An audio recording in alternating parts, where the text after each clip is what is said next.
Alright, welcome back everybody. Today is going to be our second episode, first with the name, of our Riftbound Weekly Meta Review.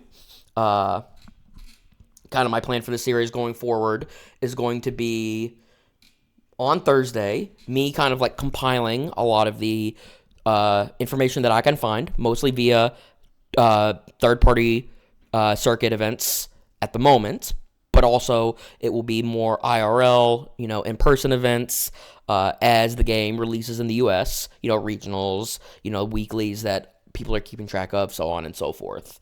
But kind of what I was thinking was it would be valuable to have this information go up specifically on Friday, where you kind of get the most out of the online third-party events throughout the week.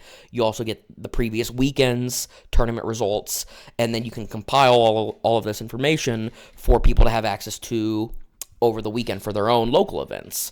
I think that that's kind of a good system. That makes sense to me. That's something that I would want access to if I was only kind of briefly touching on the meta and the happenings of what's currently going on and how people are building their decks. And you should leave it to people like us that are more interested in doing a deep dive and have the time to permit to it. So, without further ado, let's kind of go ahead and get into what we're going to be doing today. I've got 4 decks again, just like last week.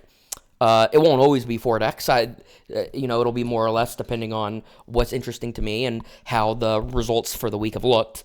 But I think this week in particular, 4 makes a lot of sense. So all 4 of these decks are a winning deck list from third-party circuit events. One of them might be a second, but be that as may, they were 40-plus person events, so, they're legit on that front. Also, I think there's some very interesting adaptations the known decks that we're going to highlight have made going forward that I think will be an evergreen thing moving into the release for the US. So I think they're very interesting, even if maybe the legends look the same. I think some of the adaptations people are starting to make are very interesting. So, yeah, without further ado, let's go ahead and get into it. We are going to actually start with Master Yi. This was a first-place list from Group B of the Ascension League. This happened yesterday as of recording. And first and foremost, I think you'll notice, this is a Master Yi ramp deck that is not playing Aurora. And I think you will see why people have kind of concluded that's the route that they want to go with deck construction for Yi as we get on, deeper into the video. Spoiler on that front, there's a lot of very relevant sideboard cards that people are packing for the card specifically Aurora. And it kind of just creates a pretty insane liability, right? So as opposed to the extra ramp spells, you can see that this deck has Catalyst of Eons in the sideboard. But as far as main deck ramp, not playing very much, right? We're playing 3 copies of Find Your Center, and we are playing just a bunch of good generic cards. We're playing First Mates, we're playing Pit Rookies, we're playing Poros, we've got a Kiana for the mid game. You would always have, the Fey Folks and the Protectors and the Predators and whatnot, but yeah, this is not the menace that we were discussing last week. Last week when we were talking about Master Yi, we were talking about Aurora, and if it was going to be a problem that there just weren't very many good ways to interact with the Aurora card, because of how quickly you get resources, right? I mean, if you're going... you want to talk about the most extreme example, right? You start with an extra rune from Obelisk of Power and you go second. How egregious is it to just go turn 1 on the draw, get 4 resources, Catalyst of Eons up to 6, 8 on your turn 2, you're playing a gigantic monster plus playing Aurora on your third turn. No mid-range deck is beating that, right? You're just going to put a 7-cost, 8-cost unit into play for free every turn for the rest of the game. That's just going to be too much value and too quickly, realistically. So we were all kind of thinking that may be a problem going forward, and it turns out the card Salvage just creates where, depending on Aurora, ends up being such a deck liability when you have access to sideboards and with yellow in particular picking up in popularity, that a lot of Master Yi decks have just decided to ixnay it all together, and they're still having a lot of success. So I find that particularly interesting. Something of note that I wanted to mention, in Magic the Gathering, we have a term called transformational sideboarding.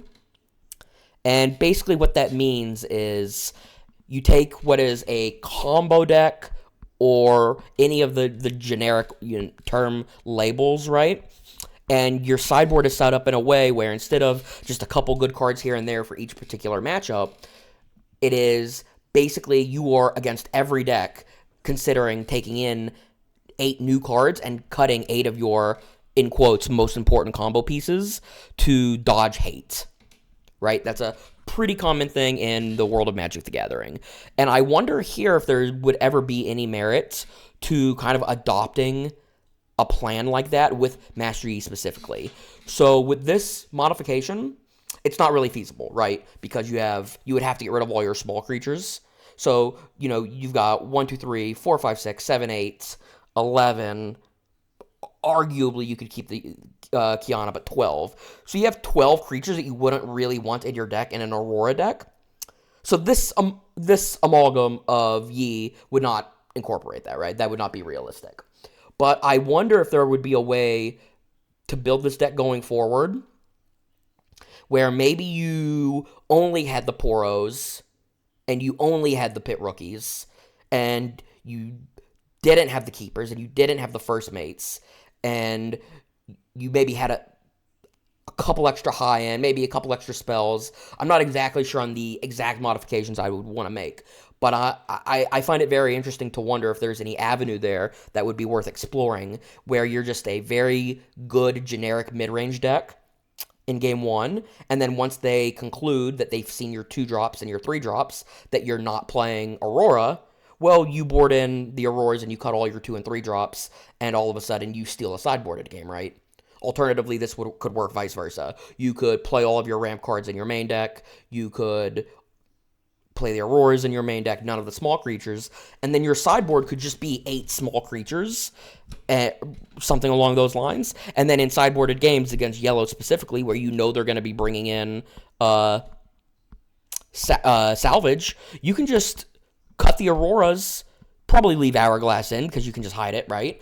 But cut the Auroras, cut, some of the extra ramp, bring in just some very efficient low-to-the-ground units, and then your opponent's just going to be stuck with salvages in their hand, right?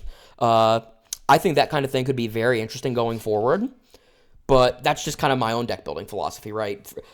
First and foremost, I think it's just good information to have what people are interested in doing right here and now. And most people that are having success with Yi have concluded that Aurora-less is the direction they want to go. So I think that's very interesting. Secondly, we'll go ahead and get into some of the new yellow decks that we were talking about. So this is going to be Darius. We actually just did a video towards the end of this past week on this deck and on this specific player as well. Batu is an incredibly efficient, very high-quality player. I was very impressed watching his VOD. This is the deck that he used, or maybe some recent modifications, but this is more or less the list that he used to win back-to-back Rift Labs events. And again, a couple very interesting things here that I think are worth discussing. So, salvage, as we talked about, you may kill a gear, draw a card for 2 energy and 1 recycle. That ends up just being an unbelievably efficient answer to Aurora. No surprise, right? I mean, just like the cost difference. But the Aurora decks are also just so dependent on the card Aurora that you can't reliably play a sideboarded game against a yellow deck. You'll just lose every time, right?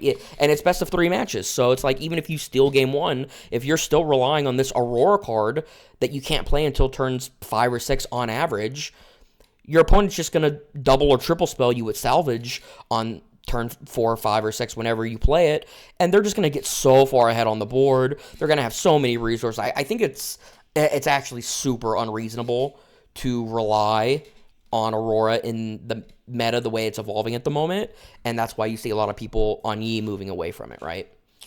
But that's not the only reason to play Darius, of course, right? I mean, you don't play a deck only because of its sideboard options.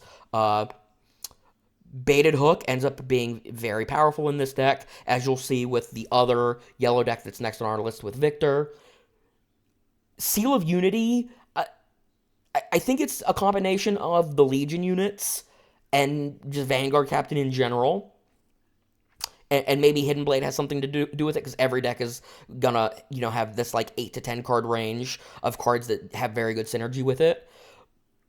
But from all the scouring I've done so far, Seal of Unity seems to be the seal that is going to be the most sought after. It seems to be the one that combos the best with its early units, has relevance in the late game, right, because of Grand Stratagem, and in this particular list, the Commander.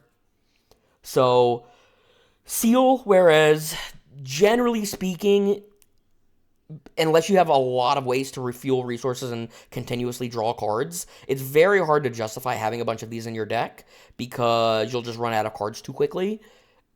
In this deck, that ends up just not being the case, one, because you're a Kaisa deck, right?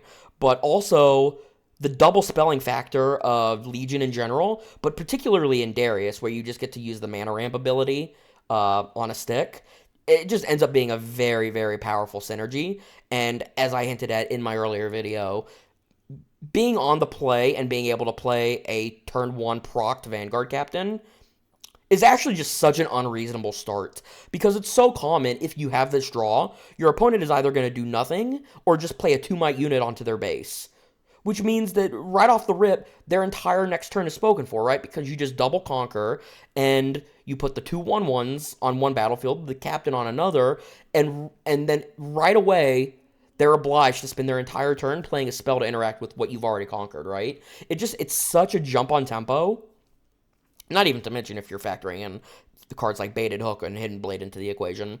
But it's such a jump on tempo, and then don't even get me started on Hopeful as well, right? I mean, this deck just has so many ways to jump so far ahead into the game very early that you can kind of see where a lot of its strengths are being pieced together, right? And then, in addition to the early game start that you have access to Cleave, which is, I mean, one of the game's best pump spells, right? I mean, there's arguments for, On Guard, there's arguments for Stupefy, Charm, what have you. But Cleave is at least in the conversation. Falling Star, I think his previous list actually had 2. I really like seeing the modification to 1 here, just because it's so hard to have the 2 red resources to recycle. And you even see now he went 7-5, where I believe his previous list was also 6-6. And again, another modification that I like quite a bit.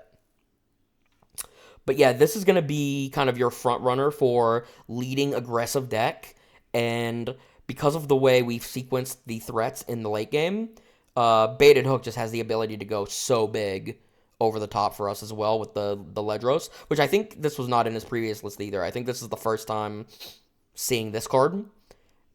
And yeah, I mean, you can see all the strengths highlighted right here. It's very impressive deck building, and just an insane mid-range engine so that you don't even run out of resources early in the game like most aggro decks would tend to do. I think that's really impressive. All right, next we're going to talk about Viktor, another yellow archetype, in particular yellow base, right? Because you're playing more yellow runes than your secondary color. We have another Baited Hook archetype, another Seal of Unity Vanguard Captain archetype. This archetype, you are more about flooding the board than Darius, right? Because of your ability here. You're not trying to jump ahead on tempo as much. You obviously still are trying to do it to some degree, of course. But you are more interested in flooding the board here and taking advantage of having a lot of small units in play. In addition to that, you get to play Cold Week, which Darius does not really get to do without some added liabilities. I think the Darius deck did maybe have one in the sideboard, if I remember correctly, but it did not get to have any main deck, yep. So, benefits to this deck over Darius. I think getting to play Stupefy is very relevant. Getting a point where Call of the Week is an actively good card in your deck. Very relevant, I think.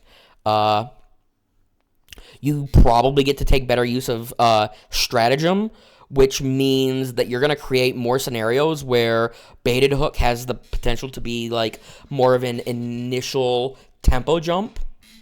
I think that's like probably not going to be as good long term, because like I think on average putting like a bunch of Dariuses and Kaisas into play is like going to be better for the mid game. But this deck obviously still has a lot of power and a lot of longevity. And you can even see here in the sideboard where they've just gone full big, right? In fact, I wouldn't be surprised if looking at this layout, Ledros, Stratagem, Vengeance, and Salvage, I wouldn't be surprised if all 8 of these cards come in against Mastery Yi. And then if they're on ramp Yi and not Aurora Yi, then you can leave the Salvages home.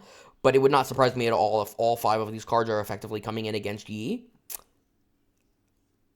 Which is a pretty big sign to what they're targeting in the meta, right? I think last week we spoke about how Kaisa was like the generic best deck, and it was the deck that was going to be most represented. Yi was kind of on its heels doing a different thing. I think it's pretty safe to say now that Yi might be the most popular deck, and Kaisa is second. Deck style archetype could go one way or the other, right? You kind of up in the air on what Riftbound players are going to gravitate towards more. Some people like the ramp style of playing, big units early. Some people like the low to the ground, very efficient play style as well, right? So that's kind of up in the air. But I think those are still going to be your top 2 most represented decks. And this deck, from the looks of it, probably lines up pretty well against Kaisa on its own, just because of how much board pressure it can represent so early in the game. I also, from my understanding, I don't think Kaisa has a particularly good answer to Baited Hook once it gets going. So if you're already good against one of the perceived best decks, right, why not load up your sideboard for the next most popular deck? I think that's very good deck building, and I think it's just very efficient as well. I think it makes a lot of sense, and not even just in theory. I think in practice, having these 8 cards and making the 8-card modification against Yi probably gives you a very good advantage in the sideboard of the games. Something that you have to remember, as opposed to a game, again, like Magic. I'm going to compare a lot of these theories to Magic because that's where my strongest background is, right? When your deck is only effectively 39 cards, and you have functionally the same amount of card draw, you're on average going to see your sideboarded cards more often. And because of the resource system being more consistent, you always get your resources. In Magic, you're obliged to play your lands. You're also more likely, when the cards are expensive, going to be able to play them, right? So it's not just like in Magic where you have to both draw your sideboarded cards and then be able to cast them. You're just going to draw them more often and then always be able to cast them. So I think having very potent, kind of like low floor, high ceiling cards in your sideboard makes a lot of sense to me. And I think that's a really good strategy to take from deck building going forward. And then last but not least, we are going to discuss Kaisa. As mentioned before, this is a first place list from our boy Prismat in the second Rift Lab trial. And this list is actually pretty stock, I would say. I don't think there's a lot of unique elements here, but I actually think that makes it even more so worth reviewing, right? So this list is still dominating, or at least doing very, very well, off of very few changes, kind of implying it's not targetable, right? I mean, if you have known that this is public enemy number 1 and you have a lot of very smart people trying to beat this, and then they're still not able to do it consistently, it's a very good place to be. I think if you're somebody that is likes this kind of low to the ground play style, you like your cards to be very powerful, very efficient, and you're not relying on a lot of big expensive cards for a good outcome, I think, and if you also just err on the side of, being conservative, right? I think it's going to be incredibly hard to go wrong with this shell. I think you're not going to have any bad matchups, and in fact, you're just going to have some matchups that I assume are overwhelmingly good, right? And you're just not targetable. There's as we saw with the Viktor sideboard, right? You might have some cards that just in general you don't line up well against if the deck is built around them, like Hook, right? But people aren't bringing in vengeances against you, right? People aren't bringing in, these Haymaker, Ladros type cards against you because those cards aren't generally good against you. And there aren't really like sweepery type cards that people can consistently play that are going to take advantage of you being low to the ground, right? Pretty much the best example of a card you have for that scenario is Falling Star. And the only deck that can realistically play Falling Star, as we've seen, is going to be a Kaisa mirror match, and they're already playing 3 in the main deck. So there's really no punish for just playing these incredibly low-to-the-ground efficient units backed up by some top end, which in this case is Darius and Watcher. And then Hopeful to some degree. But Hopeful, really, you're just trying to double spell him out early in the game. Sideboard here, you see, basically we're going big on spells, which I think makes a lot of sense. Rain, much like I just said with Falling Star. This is really the best you're going to get at dealing with a bunch of small, efficient units. And no other archetype can have access to this card. This is a Kaisa-only card, right? So you can kind of see where the deck is incredibly safe, incredibly powerful, and it's not an accident that it's doing so well so frequently in the third-party circuits. Time Warp, presumably just against the other slow decks, right? What have you. Spite Mother, probably the same thing. Watcher, probably the same thing. Watcher might actually probably be for the mirror, where you want to be able to go a little bit bigger. Again, just kind of on broad theory for other card games in Magic the Gathering. Usually, if you have a mirror match, this is not always the case. There are some factors that would change this. But usually, if you're playing a mirror match in Magic, you expect a lot of your cards to cancel out. So you really just want to be a little bit slower, with the idea being you just have the ability to go a little bit more over the top than your opponent. So if your plan in, say, the Kaisa mirror match, hypothetically, was to just go up to 3 Watchers and 2 Rains, that would make a lot of sense to me, right? You've already got your Falling Stars, and then your plan would just be, on average, to trade a bunch of your early 2 and 3 cost units, trade a bunch of your early, 1 and 2 cost spells, and hopefully you just start jamming a bunch of Dariuses and Watchers and Ekethian Rains, and you get to win the game that way. So, yeah, these were the 4 decks for the week. And like I said, I thought there were some very interesting things to talk about here, and I'm really excited to kind of see how the next week, and then just, the longevity of the meta evolves as well, because while I would not be surprised, as I mentioned at the beginning, if the Kaisa archetype for the most part stayed the same, I think a lot of these other archetypes have a lot of ability to adapt. And even Kaisa can adapt, obviously, to some degree. I'm not saying that it will be stagnant, but it's very clear at this point, at least to me, maybe some other people in the community feel differently. I think it's very clear to me at this point that you have a lot of very smart people working on deck building for the game, and I don't think anything is out of line at all. Again, you could maybe make the argument for Kaisa, but Prismat, with this first place, it was the only sighting of Kaisa at the top of the standings in any of the events, right? It was pretty much non-existent everywhere else.